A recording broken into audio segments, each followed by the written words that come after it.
Buenas noches, profesores. Les venimos a presentar nuestro proyecto integrador que tiene como título Desarrollo de un modelo in vitro para úlceras crónicas en pie diabético mediante procesamiento de imágenes. Los integrantes del grupo son Wilson Bacan, Ana Borges, Antonia Díaz, María Lázaro, Valentina Rodríguez y mi persona Jesús Celedón. Las úlceras son heridas abiertas que se forman en el tejido superficial y son una de las complicaciones más comunes con personas con diabetes. En el momento en que se produce una herida cutánea, intervienen diferentes procesos celulares que se regulan por citocina, matriz extracelular y metaloproteinasas. Este proceso está regulado por 4 fases, que son la hemostasia, en la cual se activa el sistema inmune, la inflamación, donde se llaman los macrófagos tipo 1, la proliferación, donde se liberan factores de crecimiento, y la remodelación del tejido granular. La cicatrización se ve afectada en pacientes diabéticos por daños en la vascularización y a su vez me impide pasar del estado inflamatorio. Para tratar una úlcera de pie diabético debe haber un desbridamiento inicial, el cual es pasar de un estado crónico a un estado agudo, alivio en la presión y control de infecciones. Al momento de terminar el desbridamiento inicial, tenemos que cubrirlo con un apósito, los cuales protegen la herida y favorecen la cicatrización. Por lo tanto, se usará el plasma por empaquetas debido a que tiene altos niveles de expresión de factores de crecimiento como agente terapéutico en la cicatrización de úlceras de pie diabético, por lo cual se realiza una comparación con un cultivo celular de estándar, que es de suero fetal bovino, y se analiza la viabilidad, migración y morfología de las células en ambos medios. Para la metodología se realizan 3 tipos de ensayos. Antes de iniciar con estos ensayos, preparamos el cultivo celular. En este proceso se descongelan las células y se diluye el DMSO. Luego se transfieren las células al medio de cultivo y se dividen en 2 grupos, uno con medio de control y otro con medio de PPP. Para la prueba de proliferación se inicia el cultivo con baja confluencia de células y se agrega al medio correspondiente. Se espera un periodo de 24 a 72 horas y se registra la proliferación celular. Esto con el fin de comparar el crecimiento entre los 2 medios. Para la prueba de morfología se comparan las imágenes de las células en los 2 medios para analizar las características promedio de la forma, longitud y perímetro de ellas. Y para la prueba de migración se crea una herida en el cultivo de las células al alcanzar una confluencia del 100%. Se toman unas fotos iniciales y se agrega el medio correspondiente. Y después de aproximadamente unas 16 horas, se toman unas fotos finales para evaluar la migración celular. Además, se utilizan técnicas de imágenes como la ecualización de histograma, umbralización adaptativa y la segmentación adaptativa para mejorar la calidad de las imágenes y analizarlas con mayor precisión. Estas técnicas nos permiten identificar áreas de interés y segmentar las imágenes para obtener resultados más precisos en los ensayos. A partir de esto se obtienen imágenes por microscopía por contraste de fase y fluorescencia. Luego se preprocesan las imágenes por ImageJ y MATLAB, en donde se pasan a escala de grises, se mejora el contraste, se binariza, se eliminan las áreas pequeñas, se dilatan los píxeles y se rellenan las áreas de interés para poder extraer sus características, tales como la cantidad de áreas, porcentaje de área ocupada, promedio, desviación estándar y mediana. Y luego se validan los datos por medio de comparación de medias de tipo T-Student. Entonces, en el ensayo de proliferación, al lado izquierdo tenemos una imagen tomada por contraste de fase y su imagen procesada, en donde la parte blanca indica la célula. Y al lado derecho tenemos una imagen por fluorescencia, en donde los puntos blancos hacen referencia a los núcleos.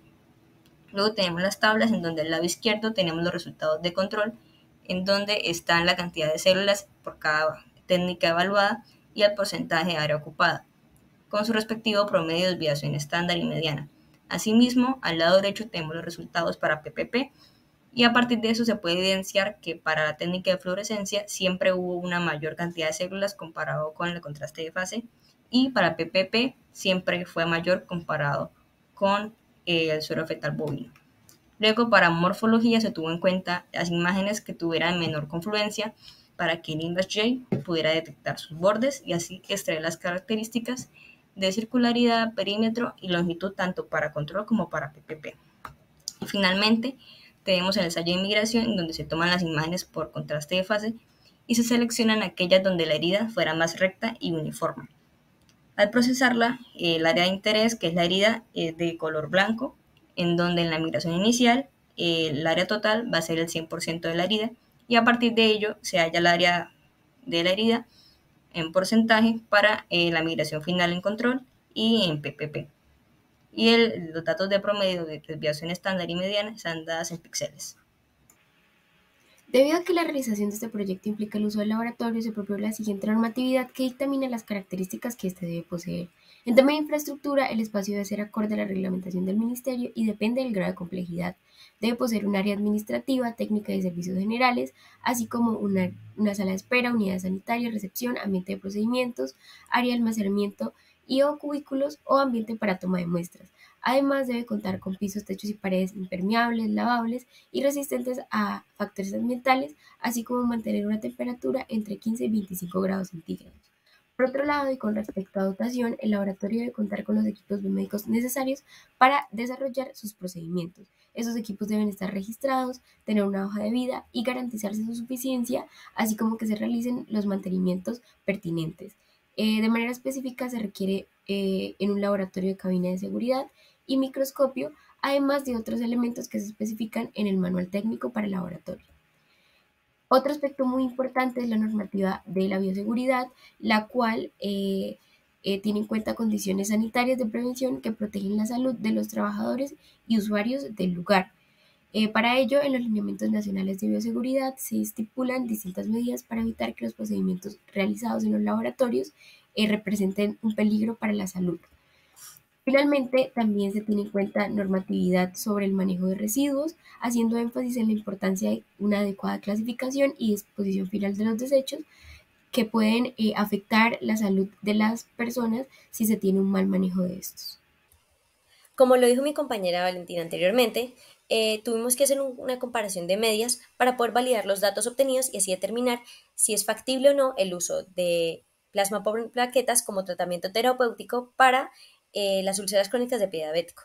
Entonces, por ejemplo, para proliferación tenemos un valor de T que se sale del valor crítico, lo que quiere decir que la diferencia entre estas medias es alta.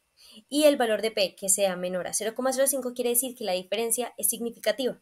Entonces, básicamente lo que nos está diciendo esto, junto con los valores que estamos viendo que son negativos, es que el plasma pobre en plaquetas no solamente proliferó mucho más que el control, sino que aparte esta podría llegar a ser una característica determinística para decir si nos sirve o no el plasma pobre en plaquetas como el tratamiento para las úlceras. En cuanto a la migración, a pesar de que este dato, digamos, es positivo, podemos decir que las medias sí fueron mayores para el control que para el PPP, pero estas evaluaban era la cantidad de área vacía. Entonces eso significa que hubo menos área vacía en las de plasma por plaquetas. Esto quiere decir que migraron más. La cosa es que el valor de P es mayor a 0,05. Eso quiere decir que fue tan parecido, o sea, a pesar de que son valores diferentes, fue tan parecido que no es lo suficientemente significativo como para decir que esta característica nos determinará algo significante. Y pues lo mismo para morfología. En morfología vemos que los valores de P, al ser mayores de 0,05, no nos están diciendo cosas tan importantes. Pero digamos, teniendo en cuenta que los valores de migración y los de morfología están, por decirlo así, parecidos a los normales, que sería pues digamos nuestro control estándar, significa que no van a tener ningún efecto secundario que afecte las células de manera negativa. Y pues digamos ahí ya nos quedaríamos con la proliferación como característica que podría llegar a ser determinística debido a que esta sí tuvo una alta significancia y tuvo una alta diferencia con las del control, es decir, con la forma en la que actuarían nuestras células normalmente al tratar una úlcera crónica de este tipo. En conclusión, la presente investigación evaluó la posibilidad del uso de PPP como tratamiento en personas con úlceras crónicas de pie diabético. Al comparar con el medio de suero fetal bovino, se obtuvo que la técnica de microscopía de fluorescencia favorece el procesamiento de la imagen, puesto que permite cuantificar los núcleos de una manera más eficiente, debido a que se pierde menos información que mediante la técnica de contraste de fase.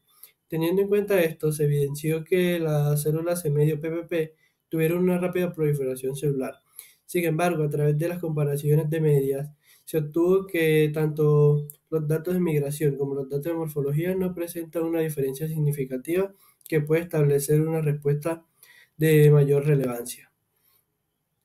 Toda la información recolectada sugiere al PPP como una alternativa viable en el ámbito de la cicatrización de la herida. En este sentido, es necesario desarrollar más ensayos para reconocer si el PPP en comparación a otros agentes terapéuticos, resulta más conveniente y factible para el tratamiento de úlceras crónicas de pie diabético. Se propone realizar pruebas sobre los efectos del PPP en comparación a otros agentes terapéuticos para determinar su factibilidad como tratamiento.